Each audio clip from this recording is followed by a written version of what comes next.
in the red corner, weighing in at 4.32 ounces, and coming to us from Defcon Knives, say hello to the Cardington. In the white corner, weighing in at only 3.4 ounces, and hailing from the good old US of A, coming to us from Zero Tolerance, this is the ZT0044. And in the blue corner, weighing in at 4.02 ounces, and coming to us from Vosteed Knives, say hello to the Leopard. That's right, it's a triple threat in the KRIPPLEDOME where 3 knives fight it out for your dollars.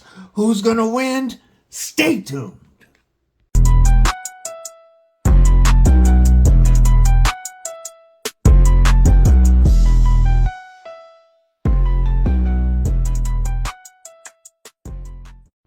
What it do, Kripple Krew? EDCwithDBD, disabled but deadly. And you ask for more KRIPPLEDOME, you're gonna get more KRIPPLEDOME. But first, stab that like button like you mean it. /subscribe and bash that bell for notifications so you don't miss anything like giveaways, live streams, and more KRIPPLEDOME episodes. Also, drop a comment below. Let me know what's in your pockets today. Alright, let's get into it. Let's talk price versus materials. Our ZT0044 comes in by far the most expensive at $340 with titanium scales that are milled to reduce weight, S45VN blade steel, and a steel pocket clip. Our Gavko and Vosteed Leopard is $250. However, if you grab it on White Mountain Knives, where they have a couple of different colors, it's $225 after code DBD. So $225 gets you titanium scales with full steel liners that are milled to reduce weight, M390, and a titanium pocket clip. And then the Defcon Cardington by our boy Bladed Ginger comes in at $250. I might have an affiliate code for this soon, and if there is a discount at all, I will make sure to update the description and the pinned comment of this video with that code. But for right now, $250 gets you titanium scales with inset steel liners milled to reduce weight, M390 blade steel, titanium pocket clip, and titanium backspacer. We'll talk about the value of the price versus materials later on in the video. Next up is locking systems, and we're going to start again with our Zero Tolerance 0044, which has a standard plunge style button lock. So this button presses on that rod that activates that round plunge. It pushes it out of the way, and that allows our blade to swing freely. You see a cutout right here in the tang of the blade, and you'll notice that when this comes all the way around, the spring pushes that plunge out over the tang of the blade. So you have that over the tang of the blade plus the tang here coming into contact with this stop pin, and that does give us nice solid lockup side to side and left to right. A plunge style button lock is considered to be the style of button lock most likely to fail, but it all depends on the lock face geometry and the strength of the spring in here.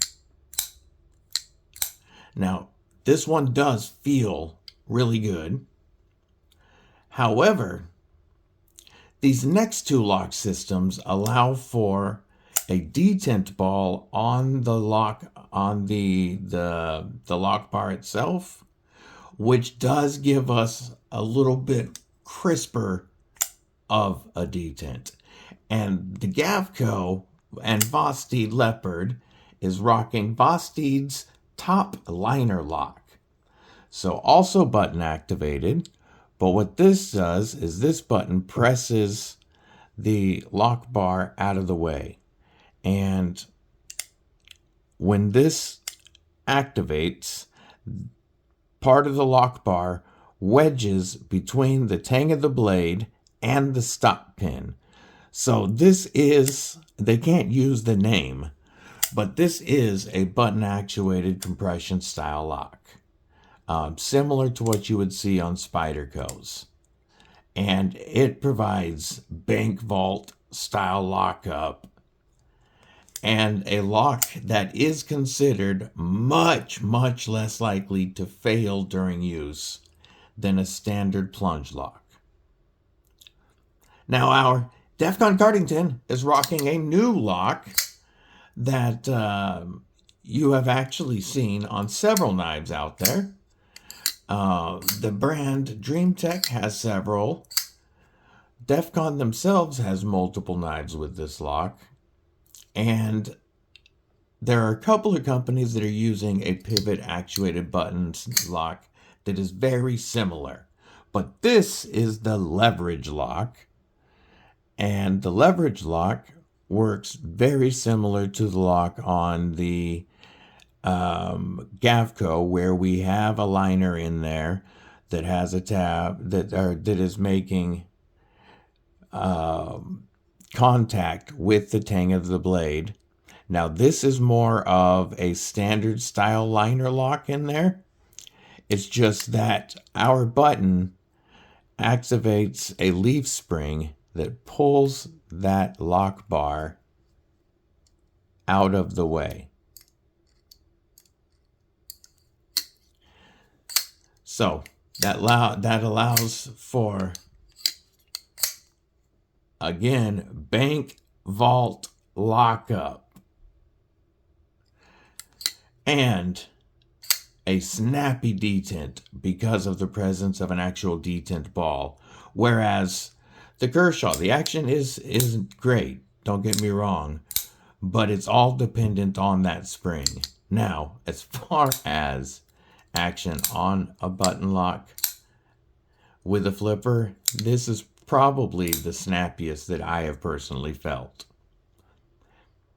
Out of the three, if I was considering overall strongest reliability, it would probably be the Gavko.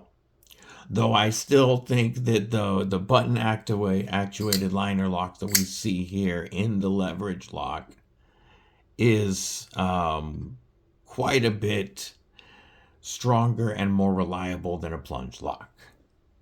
Time to talk ergos. Y'all know I wear an extra large size glove. My hand does get a full 4-finger grip on the ZT0044. However, larger hands may have trouble, maybe hanging off the edge a little bit. I can get a nice saber grip on here and that jipping locks me in, but it doesn't allow for much of a choke up at all. I can do a little bit of a trigger pull, but that's about it. This choil does not allow for much room for a finger. The chamfered edges on this do make it comfortable for pinch grips or utility style cuts. I do have enough room to turn it around and cut straps. This is not the knife style or lock style that I would recommend for beef jerky defending or avenging, but you use what's on you at the time, and this does fit in either grip.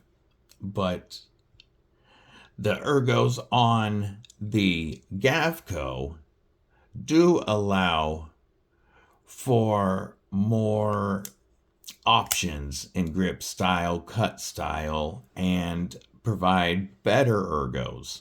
Now, behind the pivot, there's a little bit more room for my hand than on the ZT. So if you do have larger hands, you might fit this way. However, because this goes from wider to very narrow, it does affect the ergos a bit. They did make the knife nice and chunky with the thick blade stock and the thick scales to help fill out the grip a bit that way. But because it's so narrow this way, it is noticeable. Now, when I choke up and use this generous finger choil and that awesome jimping, this is very comfortable. I could be locked in here for a long time, making some long cuts through cardboard, no problems. The chamfered edges are very comfortable for a pinch grip. The blades set up perfectly for utility style cuts. Very, very comfortable in hand. The neutral handle does allow me to turn around and cut straps pretty easily. In a beef jerky Avenger grip, I feel completely locked in, and the same in a beef jerky Defender. And this is a lock style that I would trust more for that type of scenario, and a blade style that's fantastic for it.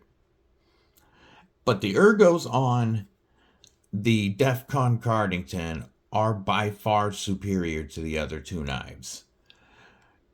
There is room for XX, triple XL size hands to fit comfortably in a full 4-finger hammer grip, or a saber grip where that jimping does lock me in. Again, for a choke up, it's really just the trigger pull there. But the chamfered edges once again make it comfortable for a pinch grip or utility grip, and I'm very easy for me to use either the primary or secondary tip in those grips. Plenty of room on this knife, easy to turn around and cut. In a beef jerky Avenger grip, I am locked in, and in a beef jerky Defender, this is not going anywhere. I'm not sliding on that tie, even if there's some beef jerky juice. Overall, because of this continuous curve that you see with the Cardington, the ergonomics on this are far superior and would be much more comfortable to use this for different tasks. It's also the shape and then the design of this pinky ledge do make it very comfortable, but allow control and strength into the cut or action, whatever action you are using the knife for. It really helps to lock it in this portion of the hand, where this is exactly where the Gavko Leopard feels uncomfortable. Fidget factor. We all know our knives are a tool, and that's their job first and foremost, but they're also our number one fidget toy. And most of us spend as much time or more time fidgeting with our knives as we do actually using them. And the great thing about all three of these is they have a button to actuate the lock, so they are finger safe while fidgeting. What does that mean? It means while I'm closing all three of these knives, my fingers are never in the path of travel of that blade. Now, our ZT with the flipper tab and the button is very fidgety. We just have the one method of deployment, but it works very well. You guys know, though, that I prefer a reverse flick for deployment, and that is more fun and fidgety for me. You can also, because of the big blade hole on the Gavko, you can use your thumb if you want, but that reverse flick is money from pretty much wherever I'm grabbing that hole, and it's a 5-finger flick style blade hole because of how large it is. You can get to it very easily. Still, like I said, finger safe. But to me, I do prefer a reverse flick capability when I'm fidgeting. And the Cardington gives me both. So I've got a reverse flick and thumb like the Gavko, however, much snappier action than the Gavko. But then I also have the flipper tab like the ZT. And I can push button, I can light switch it, but the reverse flick is where this is at on this knife. It's perfectly tuned. As soon as you break the detent, that blade wants to fly. And it is satisfying to open and close the Defcon Cardington. The fidget factor is phenomenal. And the button position makes it very easy and intuitive. So fidget factor has to go to the Cardington. Wild cards. What sets each of these apart? Well, for the 0044, it's the fact that zero tolerance is made in the United States. Yes, folks, these are made right here in the USA, and that means something to a lot of folks. Also, it's our only knife that is both deep carry and reversible. All of these knives are very easy to use and very safe to use with your left hand. So it's unfortunate that only the ZT is has the reversible clip. Also, there are some folks that just prefer a simple and straightforward drop point design. Now, for the Vosteed. Starting off, we have Vosteed's quality and the reliability and strength of their top liner lock. Also, we are rocking a Gavko design. Gavko Knives, very famous knife designer, makes, has some awesome designs, and it is it's nice to have a Gavko knife in your collection. This will probably be my first Gavko knife, will be a Leopard. Also, love the Warnie blade. And the Defcon Cardington. We have the only one with that beautiful compound grind. So we have the sliciness of a hollow grind and the strength of the flat grind, both in the same knife. Also, DreamTech, their manufacturing capabilities are insane. The fit and finish level and the tightness of the tolerances in their knives is definitely the highest on this table. Plus, I'm not gonna lie, it gets a couple of bias points because this was designed by my homeboy, Bladed Ginger, and you're gonna be seeing a lot more from him. But he's already killing it with his first couple of designs. Negatives.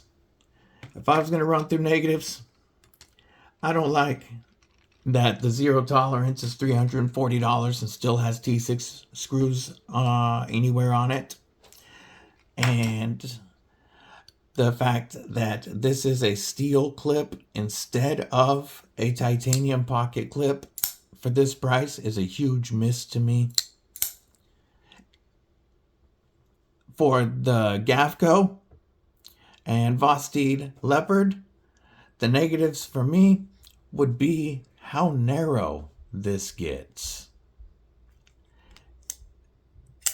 If I was using this up here in the choil only, it is pretty comfortable, but back here behind the pivot, I am not very comfortable with this knife.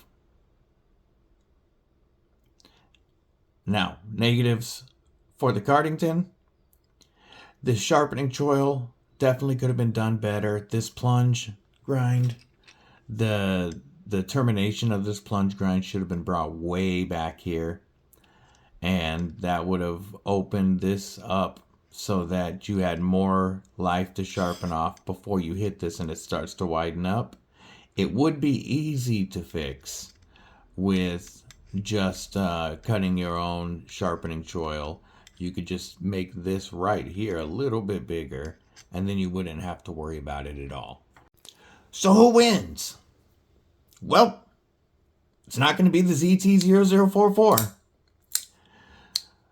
The overall value proposition on this knife is just not there for me. $340 for a glorified Kershaw. To me, this is not a zero tolerance knife. This is not a heavy duty or overbuilt knife at all. It's a very well done plunge lock. And this could have been in the Kershaw line for $100 less. When you can get a ProTac Mordax or Malibu for like $260, $280, that just destroys the value proposition on this for me. And I gotta tell you, that steel pocket clip's a big miss. So it comes down to the Vosteed and Gavko Leopard or the Defcon and Bladed Ginger Cardington. The Gavko has the stronger lock by a little bit. And I love that chunky blade stock. But even with having that beautiful choil, I have to give the win to my boy, Bladed Ginger, for his Defcon Cardington. The dollar to value proposition is real with this knife. The ergonomics are just superior. And I plan on this one getting a flipper snip, which will also, I'll make sure this is opened up and then to improve that sharpening choil. But that'll allow even more of a choke up here because I don't need the flipper tab when the action is this good with the blade hole. I love the clean look with the pivot actuated button lock because it doesn't give us another button right up there. You know, full T8 hardware. This one included the titanium backspacer. Everything from fidget factor to strength to ergos. Nick, you nailed it with the Cardington. And I am happy to say that the winner of the KRIPPLEDOME Triplethreat is the Defcon Cardington. What did you guys think? Which one would you choose? Are you ready for more KRIPPLEDOME episodes? Let me know. Stay safe. Stay frosty. Most importantly, folks, stay deadly.